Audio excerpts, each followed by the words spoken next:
Hey the YouTubian, CJ Holmes here. Alrighty then. Well, let's see. The last video I had gotten this motor running off of the green box, the Johnson Model D. However, I had determined that it's not strong enough to start up on its own. It has to be, well, actually, you can't even use the gearbox on it because you have to spin the motor in order to start it, and you can't spin the motor from this end. So I'm going to set this motor aside, and I have worked on the Model K motor, and basically it was a repeat of what I did to the black one. I had to pull the motor out, take off the gearbox, no fun whatsoever. This was even worse than the old motor. I'll show you in a minute what I'm talking about. Took the motor apart. It wasn't running. However, I was able to clean the commutator, clean the brushes, and lube it up a little bit. And guess what? It works. It works with the gearbox. It runs everything that needs to be run. So what I'm going to do is take the guts out of here, out of the gray Model K, and throw it in the green box in the Model D. One advantage that the Model K had was this plug, and I actually made a cord for the thing, and it works pretty good. However, I'm going to set that aside, and I'm going to wire up. Let me literally set it aside, get it out of the way completely, and I'm going to. Oh no, I can't get it away. Get away from it. Put it away. I can't move it because I'm going to take the guts out of here, and I'm going to put them in the green box. So without further ado, let's go ahead and start tearing things apart. Not too terribly complicated. I've got 4 screws to pull off here. Sorry about, I actually had my workbench fairly clean this morning, and then I started working on this motor hours ago. My time right now, it's almost 11 o'clock in the morning. I started at about, I don't know, 7. So there was a lot that I did, kind of a repeat of what I had done before, so I didn't, before I take this, so I didn't film that stuff. I need to take this pulley off. Otherwise the motor isn't gonna come out.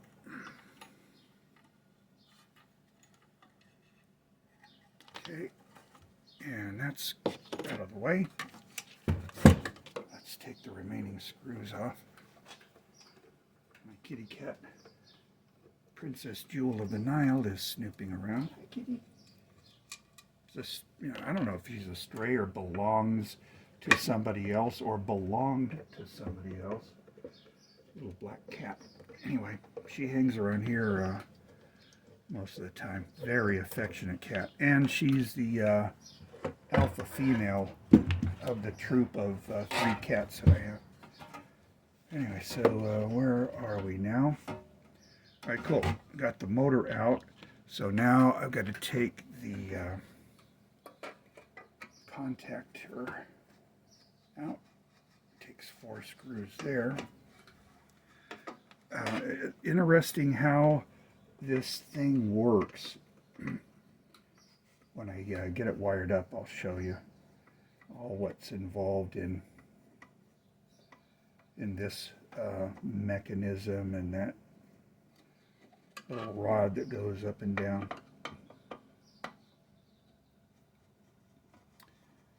Anyway, I'm believing that these are all interchangeable screw positions. I hope so. This will be a waste of time. I'll have to use the gray motor box on the green pedestal, and I don't want to have to do that. All right, so I am relieved of the parts. I want you to take note of this thing here. This rod, remember a couple of videos back, I removed that rod. That rod connects to the lever. When you press the lever, if you're motorized, when you press the lever, it basically it pulls this out. And anyway, it's hard to explain with it not assembled. So now I can remove this and put these guys back in. Let's hope they go in happily. Okay, we'll throw the motor in. So far so good. Now let me go ahead and screw the motor down. So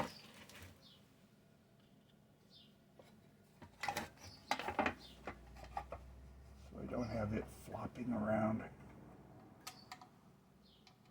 Yeah, the motor's very strong. It was very dirty. Wasn't seized, but there was old grease in the gearbox that had just hardened to plastic, so it was hindering things. The motor itself was really dirty, so it wasn't making good contact with the brushes. Let's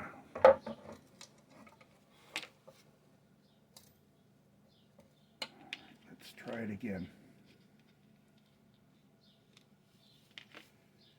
All right, let me try one of the screws that doesn't have a washer so I can get something connected here.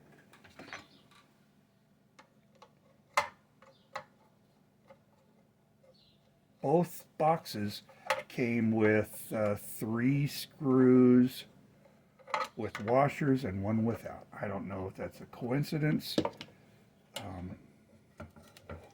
or by design. I do know that the motor has to mesh with that fine gear inside, and it can slip, so it needs to be positioned correctly.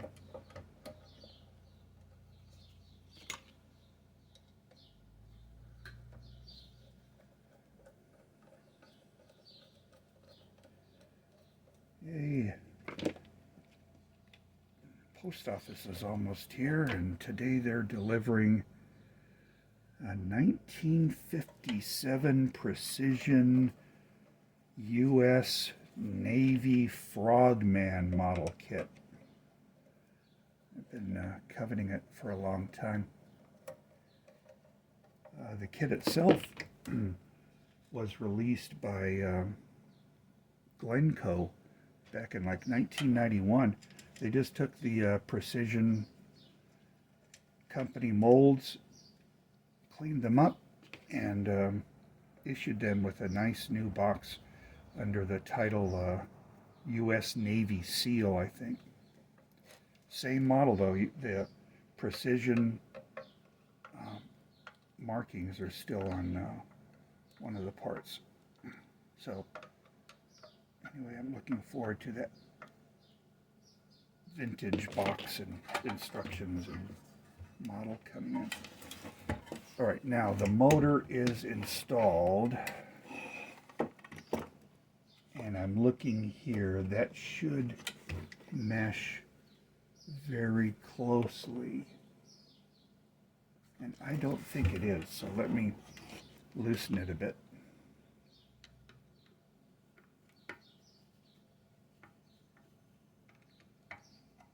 And position it closer.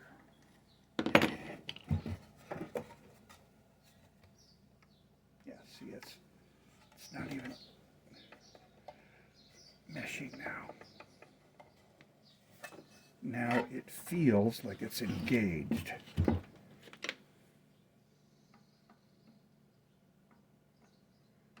All I have to do is get the screwdriver into the slot.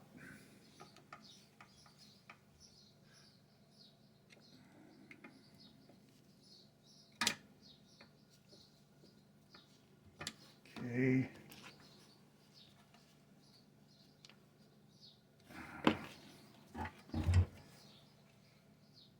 I'm tired already. I've worked a long time today on this thing. Now, here's what I need to do. There's this lever here that needs to go in here. So I have to position that correctly. So far, so good. Nope. Can't let it slip. So I'm holding it tight. And we're going to start this screw. Or not. Get in there. Now it's working.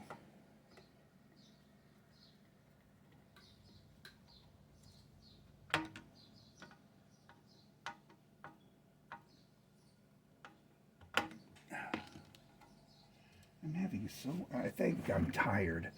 Having a lot of trouble getting things to so, you know what? The possibility exists that this screw, which is longer than the other 3 screws, may be too long for this mounting bracket. So,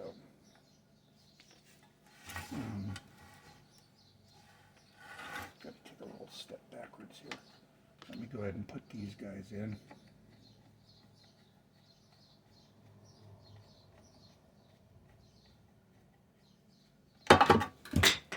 Sorry. All right.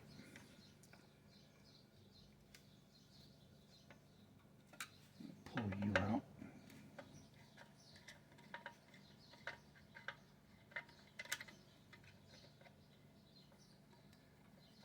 That's a long screw. I want to feels like it is in the right place, that lever.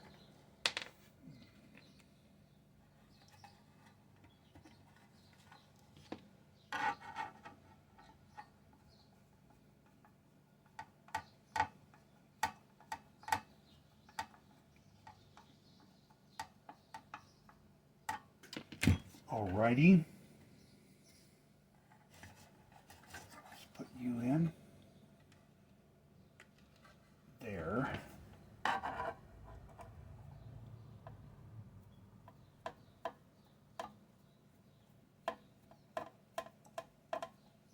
And screw you down.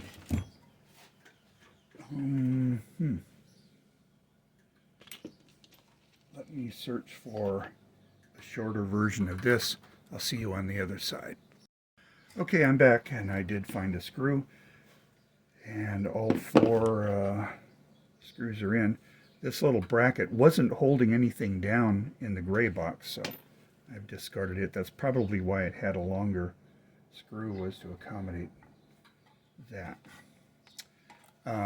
So, as it appears now, if I attach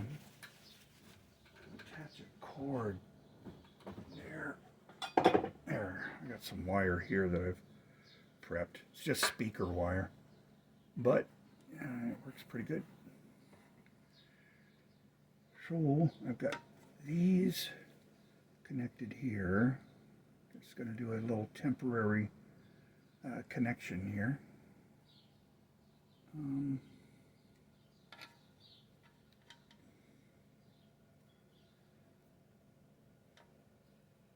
hope that holds without sparking too much.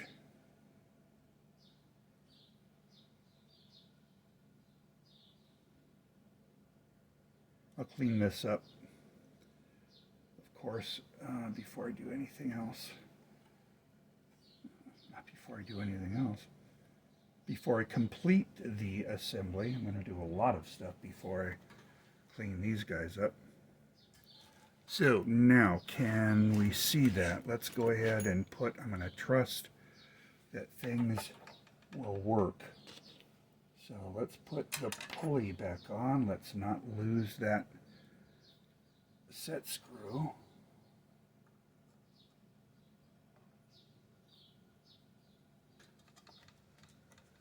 That's about the right depth. I still haven't, I don't have a belt for this thing yet, but I can make something up to test it. All right, so now, taking my wire here.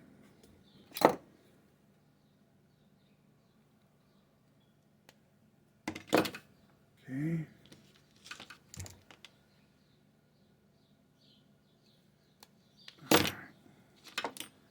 There's insulating material.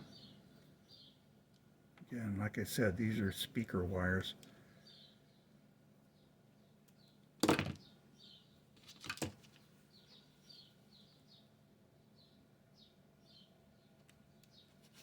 Awesome.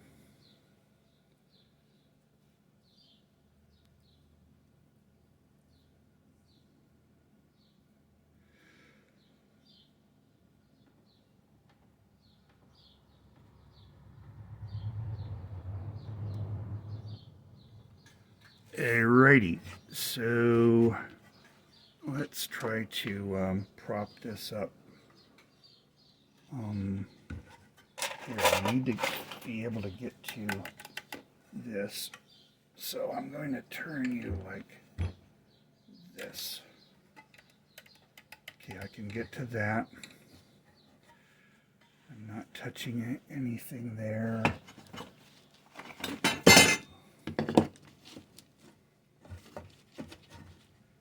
How's that?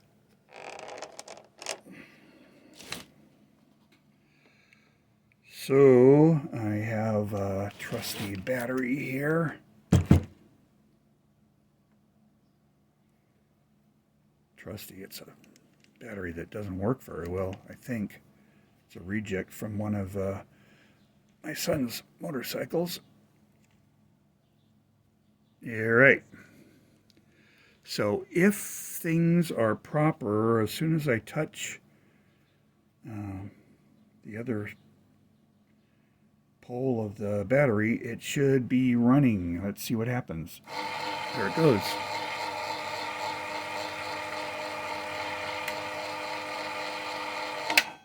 Now, see how that cam has caused this not lever, but this post here to go forward, breaking contact here. So, in order to restore contact, I would pull the lever here, and that's going to cause this to move and give me contact again.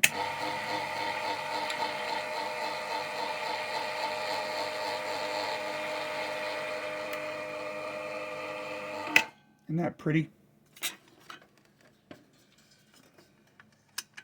Throw some more light on the thing here. All right. Okay, let's try it again. Customer puts their change in the fare box. The driver counts the change, looking at it through the inspection window, and then he presses the lever. This pulley is connected to the larger pulley. You can't see it. Yeah, you can right there. And it runs. The gray box had one cam lobe, so it did a complete 360 turn before shutting itself off. This has three. Hold on just a second. Be right back. Alrighty, I'm back. My sweetheart was letting me know that she's going to drop off a donation for a, what is she doing? It's for a tea or something, a real nice basket she made as a raffle gift. My sweetheart, my beautiful wife, is amazing. All right, so where are we now? The machine is off, and I'm going to pull the lever.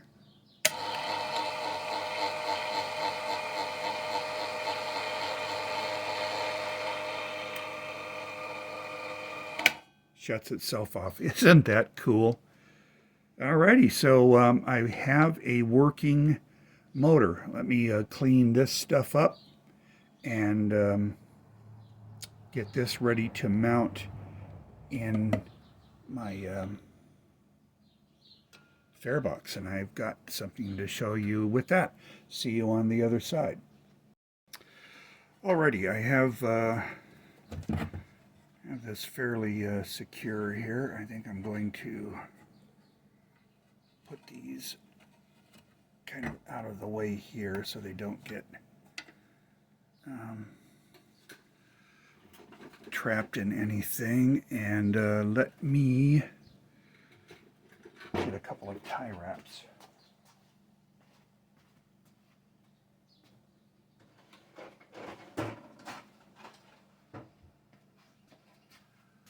Well, I don't know where the tie wraps are, so I'm not going to worry about it right now. Let me just make sure that it still works. Pull the lever. Good.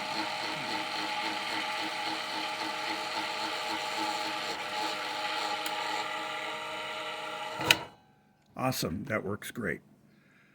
Okay, cool. So I could take this off of the battery for the time being. Maybe I'll work up some clips or something, or a switch. A switch might also work too. Okay, cool. So there is that. Now, let me show you the progress I've made off camera with the farebox itself. Okay. Cool.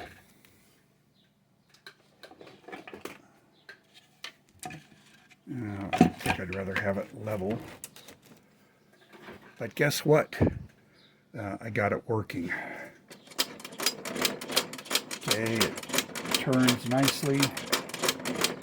Let's throw some change in there.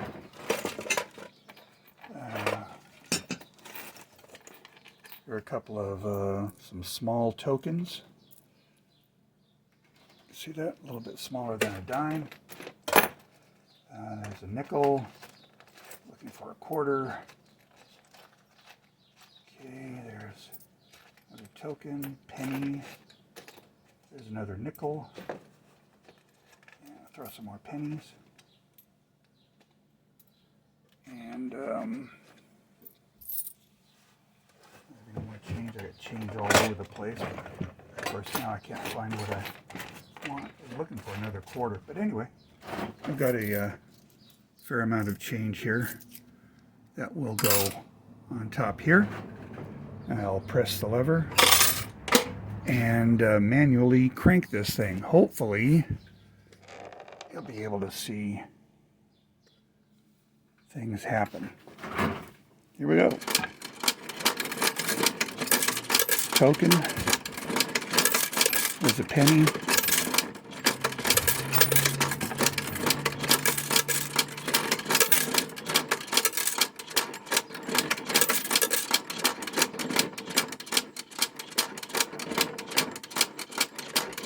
And I don't know, did I get everything?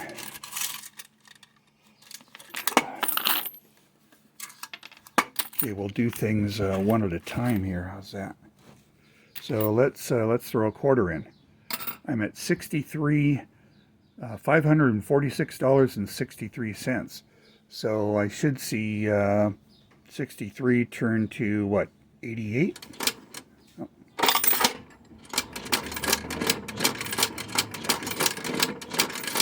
Takes a little while for it to grab the quarters, but it will eventually. Famous last, there it goes, 88 cents. Throw a dime in. Let's throw 2 dimes. Let's make that go to 708.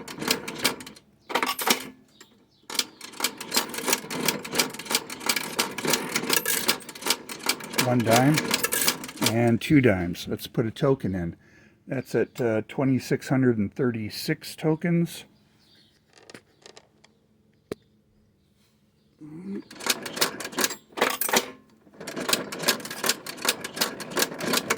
$37 tokens. Let's throw 2, 3, 4, 5, 6, 7, 8 cents in. Okay.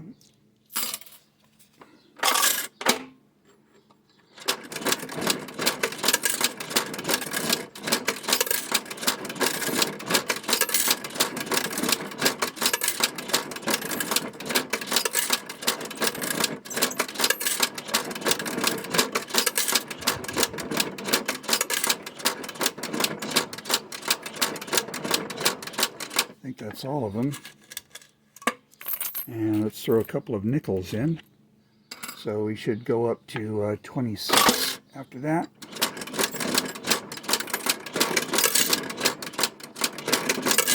There we go. Now, for anyone who may have been wanting to see me repair it, here's the bottom line. I spent hours the other day, hours working on this thing. Completely tore it down. The main problem, let me pull the gray box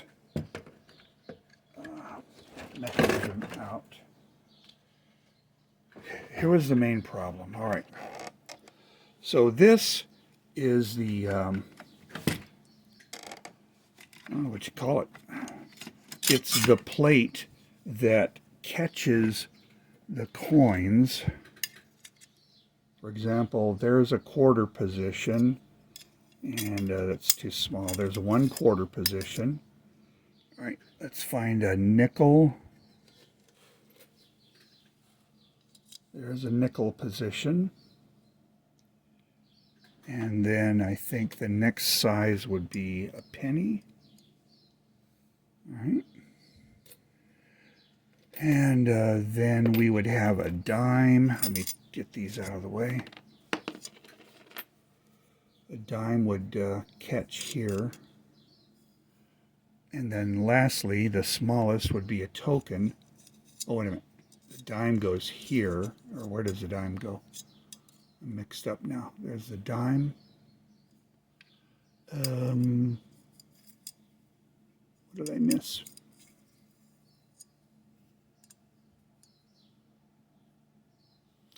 All right, this interesting because I believe, trying to remember, there's a dime, there's the token. All right, cool. So token, dime,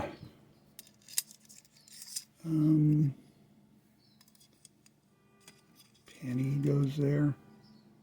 Yeah. Anyway, you get the idea. As the crank is turned, this spins around, and when a coin comes up and opens this lever, it works magic behind the scenes by activating this, and depending on which position it's in, it counts 1 time, 5 times, 10 times, 25 times, or a token size that goes somewhere else. So, removing this plate, we get into this sandwich. Now notice here's the plate, and when I say sandwich, between here and here, there's a sandwich of several plates, spacers, and Lord knows what. But anyway, as this is spinning around, and let's say when a dime comes up, right? So a dime's on this plate here. The dime's coming up. All right, it gets to this position. It opens this lever,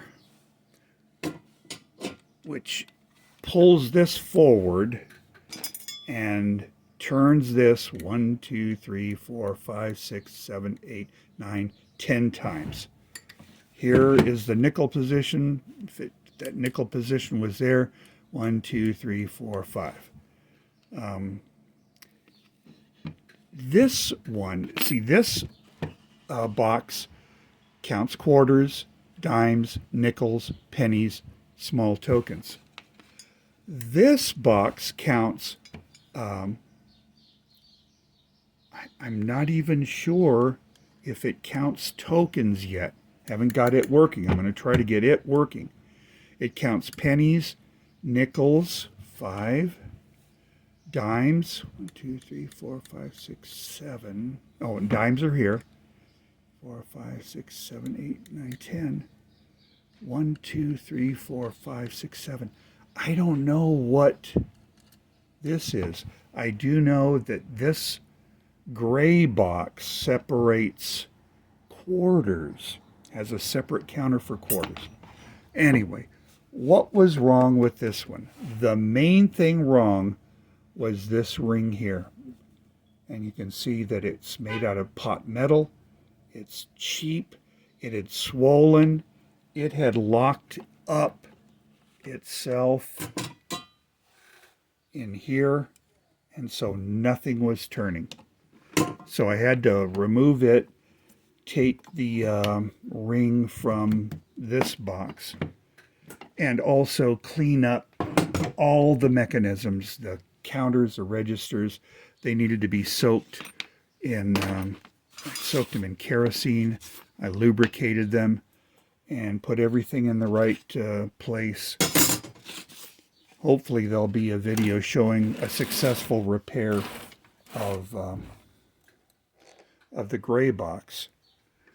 But as it stands now, I now have a working counter, register, a working motor. The next video, I'll put them together and hopefully make up a pulley, and we'll have this working. The step after that will be to clean up the tower, and I will show you the progress that I made on one part before I close this video. 2 parts, actually. Ugh. So let me show you the tower here, the frame of the tower. Remember that from a while back. It's pretty tarnished and old looking. Well, there's the top of the thing. I don't know what you call it, but look at how pretty that is now. Don't even think I need that much light anymore. Okay, so I cleaned that up. Hopefully this will look the same. I used vinegar, white vinegar and salt, and I also cleaned up the bell. That will be attached down below. So there you go. I got 35 minutes long. I got, gosh, a lot done in that video. And that's it. Progress on the Johnson Model D Farebox. Thanks for watching. Have a nice day.